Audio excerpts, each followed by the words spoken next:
ভয় পায়, সারা রাত মশা মারে। একদিক দিয়ে মশা আলো করে রাখে মশারি, সব মশা ঢোকে, সকালবেলা এই সমস্ত মশাগুলো মেরে মেরে রক্ত লেগে পরে বলে নিজের তাজা রক্ত দিয়ে লেগছে। শয়তান এইভাবে ধোঁকা দেয়।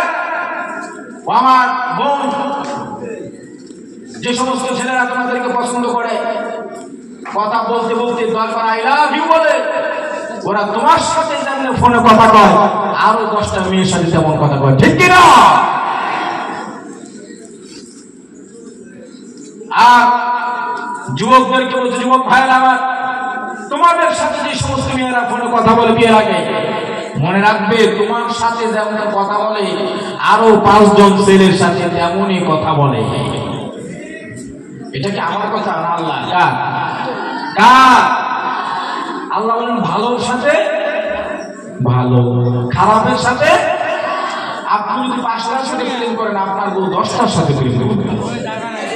বলুন ঠিক কিনা? বলুন ঠিক কিনা? আপনি 10টার সাথে প্রেম করেছেন, আপনার বউ 25টার সাথে প্রেম করে আসছে আগে। যতই ভালো সাধু, আল্লাহ বলেছেন ভালোর সাথে ভালো, খারাপের সাথে খারাপ। আল্লাহ যদি এই কথা বলে ভাই, তাহলে বাঁচার রাস্তা আছে, বাঁচার রাস্তা আছে।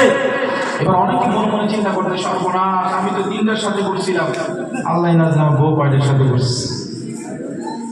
সত্যি কথা, কিছু করার নাই ভাই।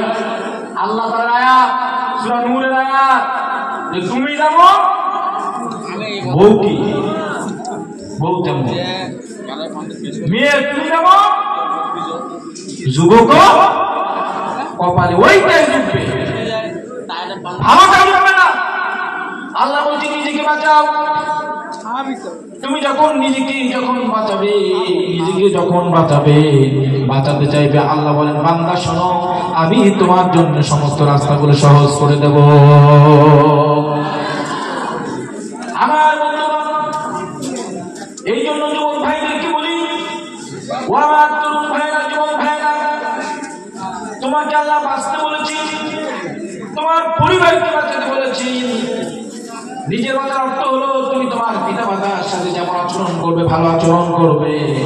তুমি যখন পিতা মাতা হবে, তোমার সাথেও তেমনই আচরণ করা হবে। তুমি যদি খারাপ আচরণ করো, তোমার সাথেও খারাপ আচরণ করা হবে। তোমার সন্তানরা তোমার সাথে খারাপ আচরণ করবে। এই জন্য বলি, নিজে ভালো হও, জগৎ ভালো হয়ে যাবে। যারা বলুন ঠিক কিনা? আর তুমি যদি খারাপ হও, বারবার জগৎ ভালো করার চেষ্টা করো, কোনোদিনও জগৎ ভালো হবে না, জগৎ ভালো হবে না। আগে নিজেকে পরিবর্তন করো, নিজেকে পরিবর্তন করো। নিজের দিনের মধ্যে আল্লাহর মহব্বত, রাসূলুল্লাহর মহব্বত ঢুকাও।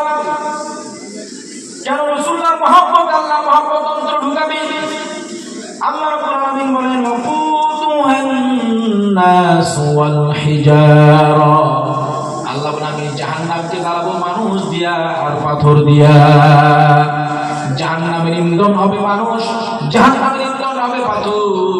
দুইটাই আল্লাহ রাব্বুল আলামিন জাহান্নামকে জ্বালাবেন। আপনাকে দিয়ে যদি আল্লাহ জাহান্নাম জ্বালায়, এবার বোঝেন তো অবস্থাটা কি হবে। আমার ভাইরা, এর জন্য কোন মানুষ যদি ঈমান আনে, যত মুসিবত আসুক, যত বিপদ আসুক, ফাঁসির মঞ্চে চলে যাক, তিনি একজনের প্রতি অটল থাকবেন। তিনি কে? আল্লাহ বলেন, আল্লাযীনা ইযা আসাবাতহুম মুসিবা ক্বালু ইন্না লিল্লাহি ওয়া ইন্না ইলাইহি রাজিউন। যত বিপদ, যত মুসিবত আসুক, অটল থাকবো কার উপরে? বলবো কার কথা ভাই? আল্লাহর কথা জবানে রাখতে রাজি আছে? আমার ভাইরা, মক্কা নগরীতে বেলাল, ব্যাংক নাই, ব্যালেন্স নাই, টাকা নাই, পয়সা নাই, অর্থ নাই, গড়ি নাই, ঘর নাই, বাড়ি নাই, কোনো কিছুই নাই। এমনকি মক্কার মানুষগুলো বেলালের নাম ধরে পর্যন্ত ডাকে না। বলে নাম ধরে ডাকে না কেন? তাফসীর কিতাবের মধ্যে এসেছে, মুশরিকরা মনে করত বেলালের নাম ধরে ডাকলে মুখটা নাপাক হয়ে যাবে। নাউযুবিল্লাহ বলেন। কতটা তাকে হীন মনে করত যে বেলালের নাম ধরে ডাকলে মুখ মুখটা নাপাক হয়ে যাবে, এই জন্য গোলাম বলে ডাক দেয়, বেলাল বলে কখনো ডাক দেয় না। আমার ভাই উমাইয়ার গোলাম প্রত্যেকটা দিন উমাইয়া কাবা ঘর তোয়াফ করে, কাবা ঘর তোয়াফ করে, কাবা ঘর তোয়াফ করে। বেলাল রাদিয়াল্লাহু আনহু সাথীটা নিয়ে পিছনে পিছনে দাঁড়ায় দাঁড়ায় উমাইয়াকে ছায়া দেয় প্রত্যেকদিন। আচ্ছা ভাই বলেন তো, একজন মুশরিক প্রত্যেকদিন লাখো বারো যদি কাবা ঘর তোয়াফ করে সব হবে? সব হবে? মুশরিক জিনা মানে নাই, সে যদি 1 কোটি বার কাবা ঘর তোয়াফ করে সব হবে ভাই? সব হবে ভাই?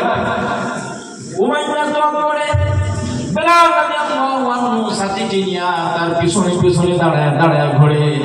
কিন্তু একদিন বেলালের খুব মন চাইলো, দিলের মধ্যে মন চাইলো। কি মন চাইলো? যে কাবা ঘরটা শুয়া শুয়া দেখবে। সুবহানাল্লাহ।